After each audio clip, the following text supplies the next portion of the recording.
اکبر اللہ اکبر. کیونکہ جو دیندار ہوتا ہے نا اس کا ہمارے حضرت فرمایا کرتے تھے مولوی کا شیطان بھی مولوی ہوتا ہے. وہ اس کو شریعت کا لیبل لگا کے غلطیاں کرواتا ہے اس سے.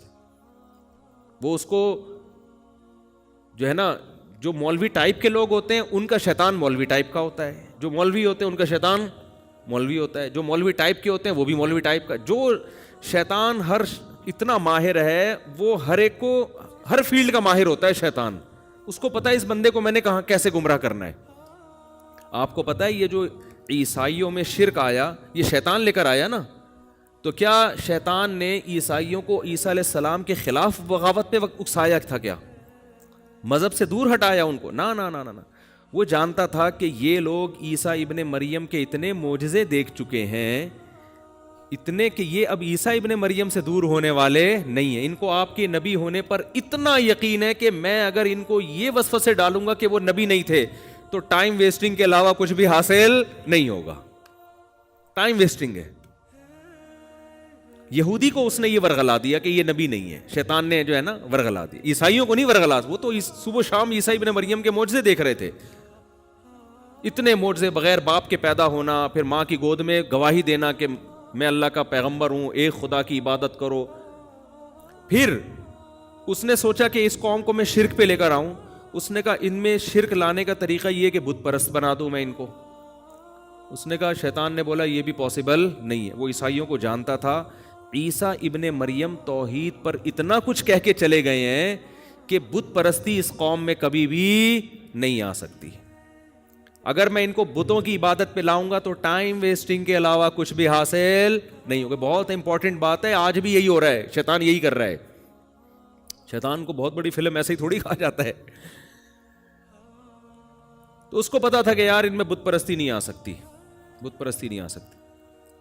شیطان نے بولا کہ اگر میں ان کو سب کو زانی بنانا چاہوں گا یہ بھی پاسبل نہیں ہے کیونکہ یہ زنا کے خلاف ہے. مذہبی لوگ ہیں نا. یہ نہیں اس 2-4 لوگ زنا کر لیں گے سارے تھوڑی زانی بن سکتے ہیں. شیطان نے کیا کیا؟ شیطان نے کہا ان کے اندر جو سب سے بڑی خوبی ہے نا وہ یہ کہ عیسیٰ ابن مریم سے یہ ٹوٹ کے محبت کرتے ہیں. اس محبت میں یہ کمپرومائز کرنے کے لیے تیار نہیں. یہ خوبی، اسی خوبی کو ان کی سب سے بڑی خامی بنا دو. اسی خوبی کو ان کی سب سے بڑی خامی بنا دو. حضرت عیسیٰ کے نام پہ سیرت کے جلسے کرواؤ. وہ جلسے بھی ٹھیک ہیں بھائی، حضرت عیسیٰ کی سیرت بیان ہوگی، خطیب آئیں گے، تقریریں ہوں گی، مقابلہ ہوگا کہ کون عیسیٰ کی شان کو کتنا اونچا بیان کرتا ہے. خطابت میں تو یہی ہوتا ہے نا. ایک خطیب یہ بیان کر رہا ہے کہ عیسیٰ ابن مریم اللہ کے بندے تھے، نہ مختار کل تھے، نہ حاضر ناظر تھے، نہ مشکل کشا تھے، بس اللہ کے بہت محبوب تھے. اس کی تقریر اتنی ہٹ نہیں ہوگی. اس کی زیادہ ہٹ ہوگی جو کہ عیسیٰ ابن مریم بغیر باپ کے پیدا ہوئے. سارے پیغمبر باپ کے ذریعے پیدا ہوتے ہیں، یہ بغیر باپ کے ہوئے تو کچھ تو ہے ان میں. انسان تو باپ کے بغیر پیدا نہیں ہو سکتا. انسان تو مردوں کو زندہ نہیں کر سکتا. انسان تو جو پیدائشی نابینا ہو ان کی کوئی بینائی نہیں لوٹا. اتنے سارے کام عیسیٰ کر رہے ہیں اور باپ بھی نہیں ہے. اس کا مطلب خدا ان کا باپ، معاذ اللہ، نقل کفر نباشت، ان کا باپ کون ہے؟ معاذ اللہ خدا ہے. اب سوال پیدا ہوتا ہے، عیسائیوں نے اپنے خطیبوں سے پوچھا کہ باپ خدا تو جن نہیں سکتا کسی کو. تو انہوں نے کہا نہیں، ہم نہیں کہہ رہے کہ خدا نے ان کو جنا ہے. خدا کے جسم کا ٹکڑا نہیں ہے، بس باپ ہے اللہ. اچھا مجازن باپ ہوگا، جیسے کسی بڑے کو بھی آپ مجازن باپ کہہ دیتے ہو، حقیقتاً نہیں ہے. اور بیٹا ان کو مجازن کہہ دو، جیسے ہم کہتے ہیں نا باپ کو بھی آدمی بیٹا کہہ دیتا ہے بعض دفعہ. صحیح ہے، بیٹا کیا کر رہے ہو.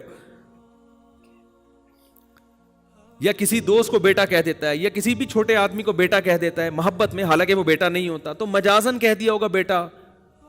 تو اگر ہم مجازن مانتے ہیں تو پھر تو مجازن کسی بھی پیغمبر کو کہہ دو بیٹا. تو عیسیٰ کی کیا خصوصیت ہے؟ انہوں نے کہا نہیں، مجازن نہیں ہے، حقیقتاً بیٹا، لیکن اللہ کی ذات سے نکلا نہیں ہے. جب نکلا بھی نہیں ہے تو پھر کیسے؟ ہمیں نہیں پتا ہے. تقریر میں آپ جیت گئے. بہرحال سمجھ رہے ہو کہ نہیں سمجھ رہے بھائی؟ تقریر میں تو آپ کیا ہو گئے. اور ان کو پھر تورات کی ایسی آیتیں بھی مل گئیں، کیونکہ جب آپ کوئی فاسد نظریہ فرض کرتے ہو تو آپ کو اپنے مطلب کے دلائل ہر جگہ سے مل جاتے ہیں. یہ بھی ہے. جیسے ہمارے پروفیسر غامدی صاحب وہ جو مرضی پھینک دیں کہیں نہ کہیں سے آیتیں نکال کے لے آتے ہیں. وہ کچھ بھی کہتے ہیں کہیں نہ کہیں سے مل جاتی ہے. یہ تو ہر ایک کے ساتھ ہے. آپ کو اقوال مل جائیں گے, آپ کوئی بھی قول لے لو, کہیں نہ کہیں کسی تابعی کا ضعیف قول حاشیے میں لکھا ہوا آپ کو مل جائے گا. تو گمراہ لوگ یہی کچھ کر رہے ہوتے ہیں. بھائی اس قول کو کسی نے حیثیت نہیں دی, اس کی کوئی ویلیو نہیں ہے. تو یہ کیا ہوا کہ یہود و نصارہ میں, عیسائیوں میں اسی طرح سے کیا ہوا, حضرت عیسیٰ کی سیرت میں مبالغہ, بہت زیادہ اہمیت بڑھانا شروع. پھر اس پہ کتابیں, پھر اس پہ مناظرے. ظاہر ہے اس وقت حق پرستوں نے مخالفت کی, لیکن لیبل ایسا لگا تھا عیسیٰ کی شان بیان ہو رہی ہے, تو ظاہر ہے لیبل سے لوگ دھوکہ کھاتے ہیں. تو وہ پادری جو توحید پرست تھے, جو عیسیٰ ابن مریم کو اللہ کا بیٹا نہیں کہتے تھے, ان کی تحریک آہستہ آہستہ دبتی چلی گئی اور وہ مارکیٹ سے آہستہ آہستہ شارٹ ہوتے چلے گئے. اور وہ عیسائی, وہ پادری, وہ ان کے مذہبی رہنما جنہوں نے کہا عیسیٰ اللہ کے بیٹے ہیں, اور تورات انجیل میں ایسی آیتیں بھی ملتی تھیں جن میں بیٹے کا اطلاق کیا گیا, وہ مجازی معنوں میں, محبوب کے معنی میں, ان آیتوں سے بھی انہوں نے غلط مطلب نکالنا شروع کر دیا. اور نکالتے نکالتے نکالتے نکالتے یہاں تک نوبت پہنچ گئی کہ بالآخر انہوں نے بیٹا قرار دے دیا, اور یہ عیسائی مذہب کا حصہ بن گیا.